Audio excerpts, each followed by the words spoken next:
एक वो लोग हैं जिन लोगों ने देश के गुलामी के दौर की झलक देखी या अपने बचपन में सुनी और मुल्क आजाद हो चुका। दूसरे वो लोग हैं जिन्होंने आजाद भारत की वो तस्वीर देखी जो 1947 और उसके बाद जब देश में संविधान आया और संविधान लागू हुआ और 1957 में इस देश में लोकतंत्र, डेमोक्रेसी, जिसे जमहूरियत कहते हैं, उस निजाम के तहत इस मुल्क में आवाम को एक ताकत दी गई और वो ताकत थी वोट देने की ताकत। अपनी वोट की ताकत से हुकूमतें बनाई।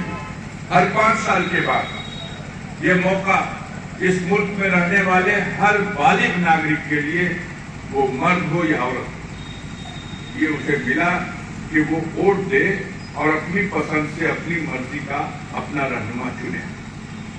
जो 57 में पहला चुनाव हुआ, वो पहली लोकसभा के गठन के लिए होने वाला वो चुनाव, कांग्रेस पार्टी जिसके नेतृत्व में हिंदुस्तान को आजाद कराने का एक लंबा संघर्ष हुआ था। जाहिर सी बात है, आपको भी पता होगा उस इतिहास के बारे में। मुल्क का बंटवारा हो चुका था। मुल्क का एक टुकड़ा, बल्कि 2 टुकड़ा एक मुल्क के नाम से जुदा हो चुका था। 24 घंटे के अंदर अंग्रेजों की वो साजिश थी कि ये भारत टुकड़ों में बट गया। एक तरफ पाकिस्तान वजूद में आ चुका था, दूसरी तरफ ये हिंदुस्तान था। और पाकिस्तान बनाने वाले लोग इस तरह की भौगोलिक भूल कर गए जो इतिहास में दर्ज हो गई।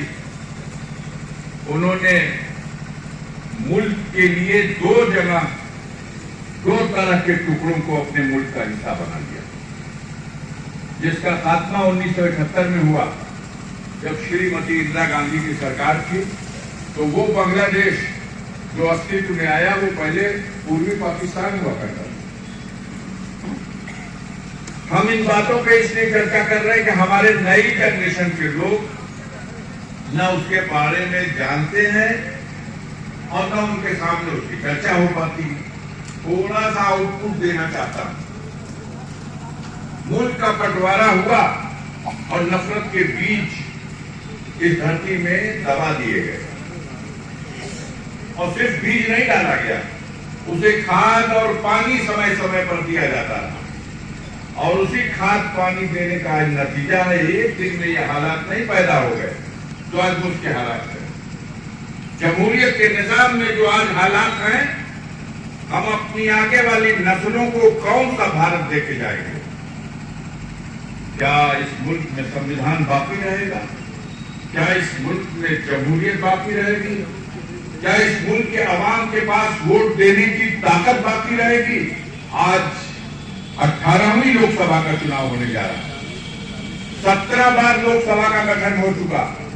हम 17वीं लोकसभा के सदस्य हैं। ये कार्यकाल 19 से 24 का 17वीं लोकसभा का है। 18वीं लोकसभा के चुनाव जाने से पहले इस मुल्क के हर बुजुर्गों को,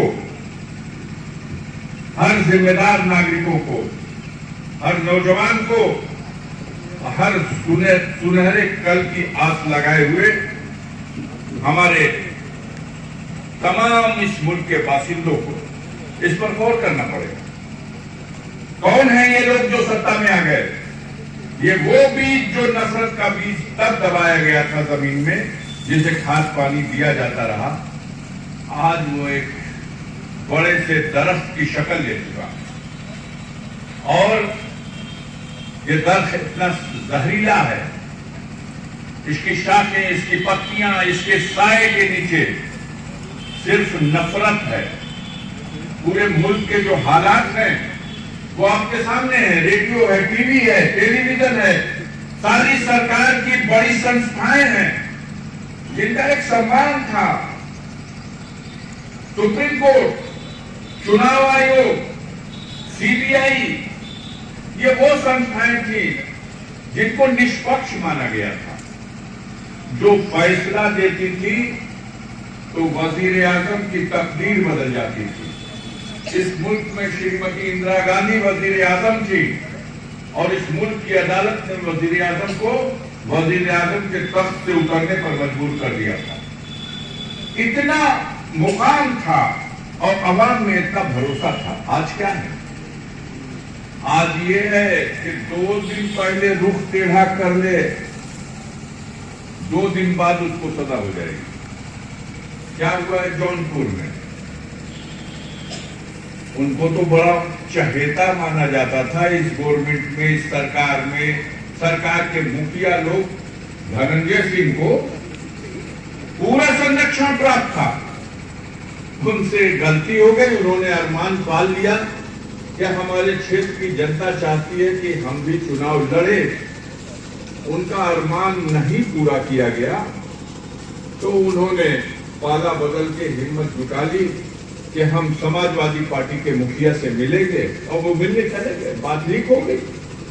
बात का लीक होना था और उनका एक लाइन का वक्तव्य कि जौनपुर में तो जौनपुर का बेटा जीतेगा। बस 2 दिन के अंदर 7 साल की सजा।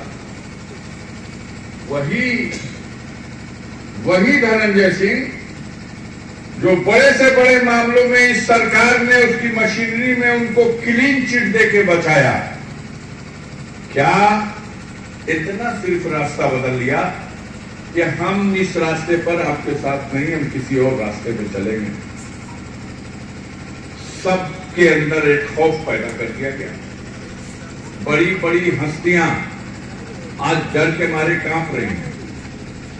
आप देख लीजिए, शरद पवार इस मुल्क का बहुत जिम्मेदार और बहुत पुराना नेता है। शायद उम्र के एतबार से देवी गौड़ा के बाद सबसे पुराना नेता है। और शरद पवार 3 बार तो चीफ मिनिस्टर रह चुके हैं। उनका सगा भतीजा अजीत पवार, उसके खिलाफ मुकदमा कायम कराया गया। ईडी को जांच दे दी गई 500 करोड़ रुपए के घोटाले का।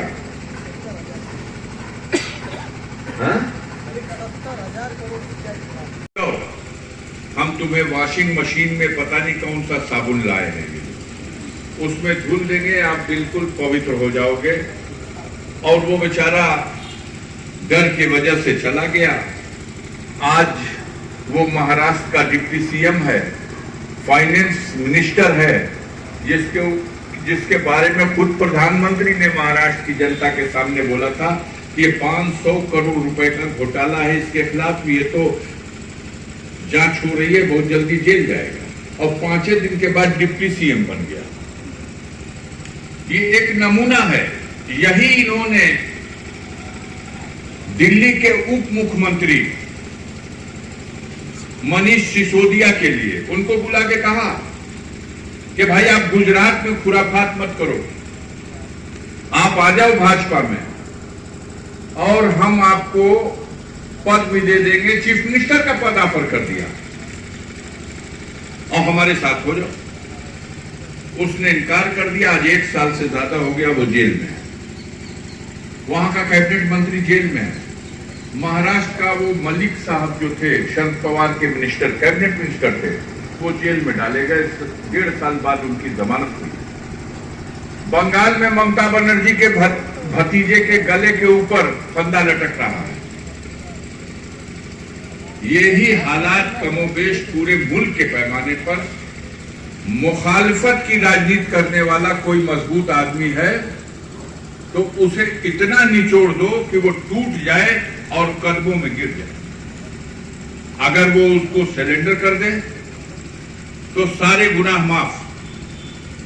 बड़े दरियादिल लोग हैं, लेकिन अगर आपने जुल्म के आगे सर नहीं झुकाया तो फिर भुगतने को तैयार रहिए। जैसे पूरे मुल्क के पैमाने पर ये बदले की राजनीति कर रहे हैं, ऐसा तो कभी भी किसी सरकार ने किसी के साथ नहीं किया। हम लोग सुनते थे कि बीडीसी के चुनाव में प्रमुख वाला जो इलेक्शन होता था और जिला पंचायत अध्यक्ष के चुनाव में खरीद फरोख्त हो जाती थी। बीडीसी लोगों का रेट लगता था कितने में बीडीसी, और 4 दिन पहले बैठा लिया जाए। लेकिन अब आप सुन रहे कि नहीं कि सीधे सीधे एमएलए लोगों का रेट लग रहा है। मेले में जैसे बकरी बिके उस तरह से इस बार समाजवादी पार्टी के भी 7-8 लोग ईमान बेच दिए। एक कैंडिडेट बीजेपी ने ज्यादा जिता लिया, उनके 7 जीत रहे थे, सपा के 3 जीत रहे थे, लेकिन उन्होंने 8वां कैंडिडेट भी बेईमानी करके जिता लिया। आप सरकार में हो, केंद्र में आपकी सरकार, प्रदेश में आपकी सरकार, कमी क्या है आपके पास? आप ये जो बेईमानी करके एक कैंडिडेट तो जिता लिए, लेकिन मेरे देखने से तो लाखों लाख लोगों की निगाह में भारतीय जनता पार्टी पहले से चोर और बेईमान पार्टी मानी जाती थी, और लोगों का अकीदा पक्का हो गया कि ये बेईमानी और चोरी के कोई और काम कर ही नहीं सकते। अभी एक बयान छप रहा है, चुनाव डिक्लेयर नहीं किया अभी इलेक्शन कमीशन ने, कोई डेट नहीं आई है, और इनका प्रधानमंत्री लोकसभा के सदन में कह दिया कि अब की बार 400 के पार सूची आई है प्रत्याशियों की, तो वो 195 की है। पूरे भारत की गिनती करके 195 लोगों की सूची आई और नारा है 400 पार। और ये जो मीडिया है चापलूसी करने वाला, ये मीडिया घुमा फिरा के साबित कर रहा कि नहीं, मोदी जी ने कह दिया 400 पार, तो ये 400 पार बिल्कुल जीत रहे हैं। ये नर्वस करना चाहते हैं, विरोध की राजनीति करने वाले का हौसला तोड़ना चाहते हैं, और झूठा प्रचार करके, झूठ, सरासर झूठ। 195 की सूची देते हो, उसमें कई ऐसे हैं जिन्होंने वापस कर दिया टिकट, ये ले जाओ अपना टिकट, हम चुनाव नहीं लड़ेंगे। पढ़ा कि नहीं रेडियो में, टीवी में देखा? तो अभी तो पर्चा दाखिल होगा, फिर वोट पड़ेगा, गणना होगी, तब पता चलेगा कौन जीता। ये आजे जान गए वालों की 400 के पार। कुल 543 की लोकसभा है, 150 से ज्यादा तो ऐसे क्षेत्र हैं जहां पर्चा दाखिल करना एक औपचारिकता भाजपा करती है। एक को सीट बोहनीय नहीं होनी है, स्टेट का स्टेट, 400 जीत रहे। तमिलनाडु में 39 लोकसभा की सीट है, न पहले एक को थी न आगे एक को मिलेगी। आंध्र प्रदेश में 25 लोकसभा की सीट है, न पहले एक भी सीट थी न आज भी एक सीट मिलेगी। केरल में 20 सीटें हैं, न पहले कभी भाजपा की एक को सीट थी न आगे कभी भी। वहां पकड़ुआ कैंडिडेट को मिल जाता, भरवा देते कि हम कुल सिटियन पे लड़ते हैं।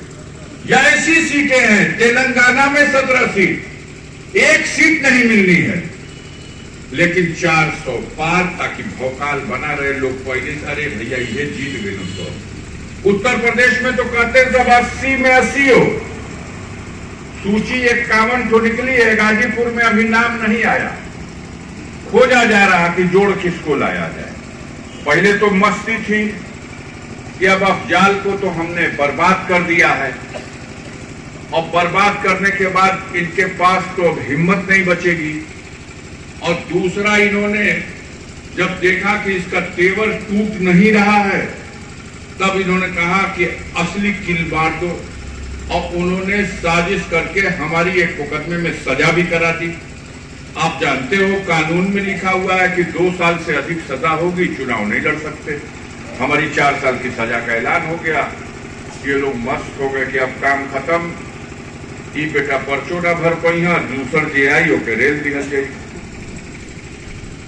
अब आपकी दुआ, गरीबों ने हिम्मत दी, कानून में रास्ता बचा था, हमने इनकी सजा को चुनौती दे दिया, सजा के आदेश को हाईकोर्ट में। हाईकोर्ट से जमानत हो गई जब उन्होंने देखा कि कितने, मतलब ऐसे हालात में सजा, बहरहाल जमानत दे दिया। सुप्रीम कोर्ट चले गए, सुप्रीम कोर्ट ने देखा जब फैसला, पढ़ा, कोई फैसला लिखने के लिए कोई आधार चाहिए, तो जब वहां खराज पे चढ़ा मामला तो उनको भी समझ में आया। तो उन्होंने कहा गाजीपुर की अदालत का सजा का फैसला ये उनकी अपील के निस्तारण तक के लिए निलंबित किया जाता है, इसे स्थगित किया जाता है, उसको दरकिनार कर दिया। अभी लोग तो सोच भी नहीं सकते थे कि हमको तो फील्ड के बाहर कर चुके थे। ये प्लेयर अब खेल ही नहीं सकता। लेकिन जब सुप्रीम कोर्ट ने ऑर्डर कर दिया तो लोकसभा ने अधिसूचना जारी करके पुनः सांसद के पद पर हमें पदस्थापित कर दिया। चुनाव लड़ने के लिए जो अयोग्यता घोषित की गई थी वो अयोग्यता समाप्त कर दी गई। अब दिमाग तो हो गया फेल, 80 में 80 सीट जीत रहे हैं लोग। लेकिन गाजीपुर की 2 विधानसभा बलिया में है, मोहम्मदाबाद और जहूराबाद। मोहम्मदाबाद मेरा घर है। मोहम्मदाबाद और जहूराबाद और 3 विधानसभा बलिया की, बैरिया, बलिया और फेफना, ये 5 मिलकर के बलिया लोकसभा है। बलियो लोकसभा पे कैंडिडेट नहीं थे। मऊ जिला की जो 4 सीटें हैं और घोसी,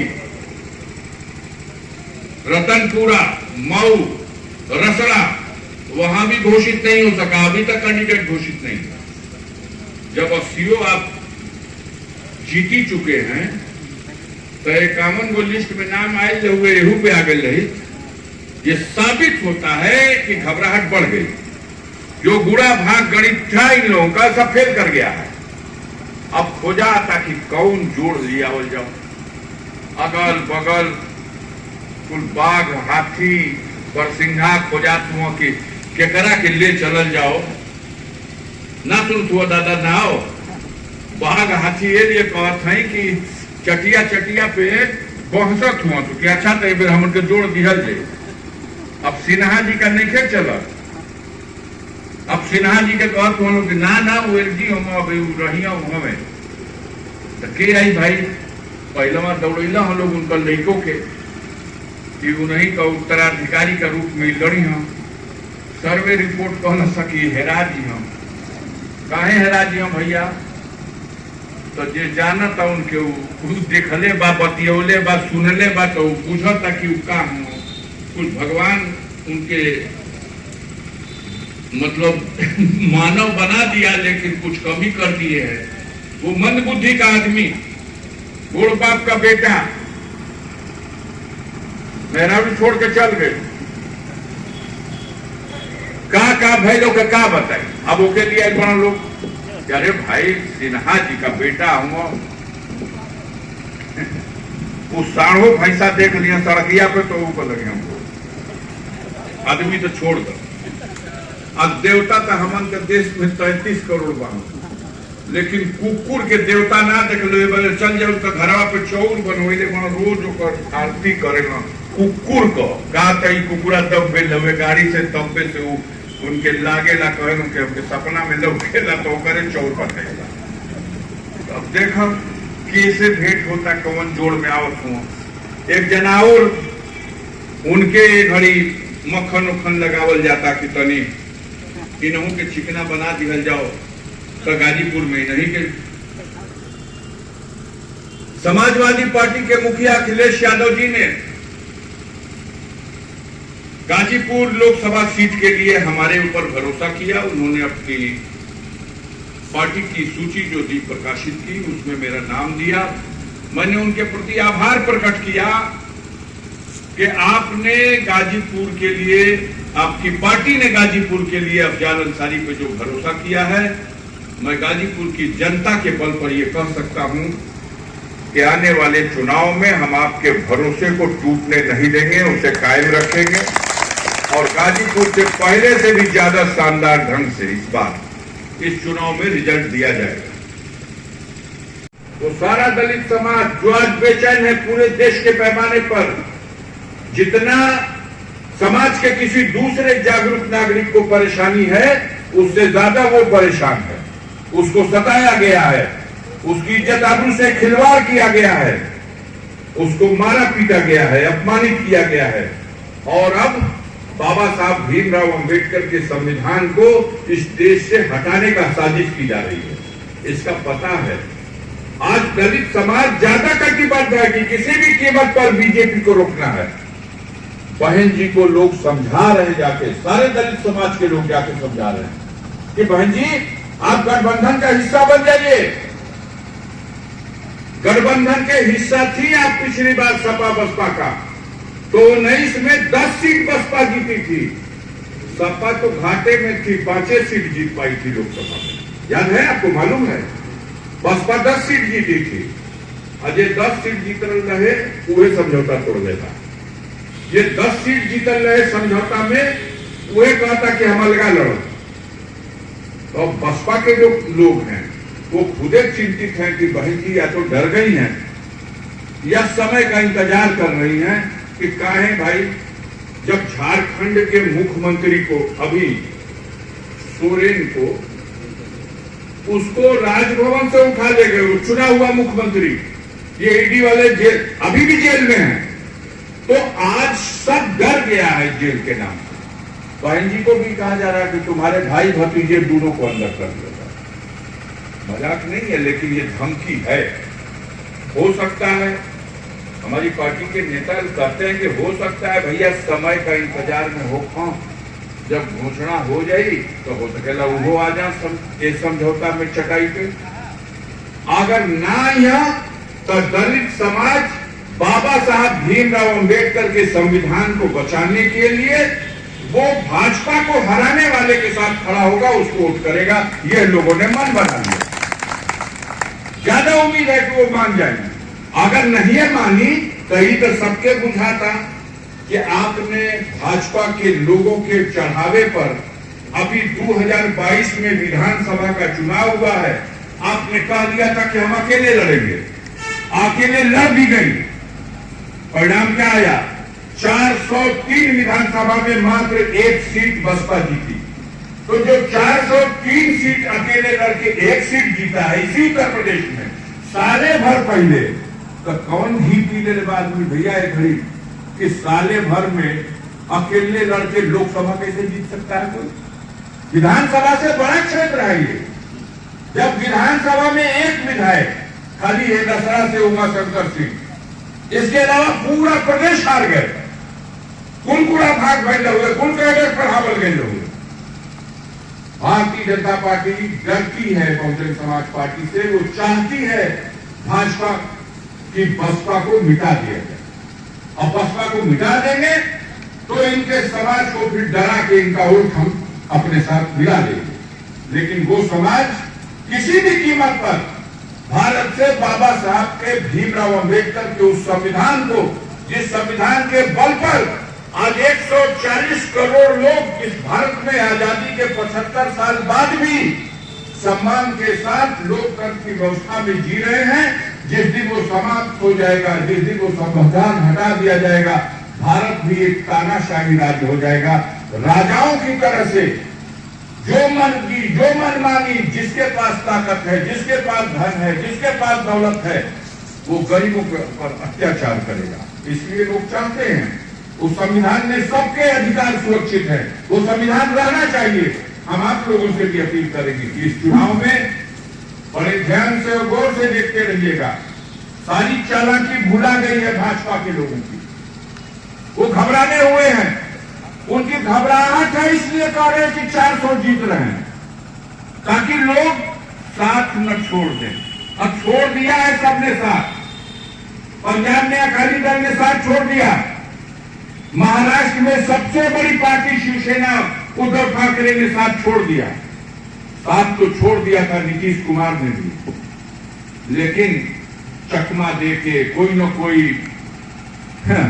अगर आप 400 जीत रहे हैं तो वो तो कटोरा लेके भीख मंगवाने की बात करते थे ओम प्रकाश राजभर। भाषण सुने रहे जब कहा कि जबले इनके गुजरात वापस ना भेज दे, असल बाप का बेटा है।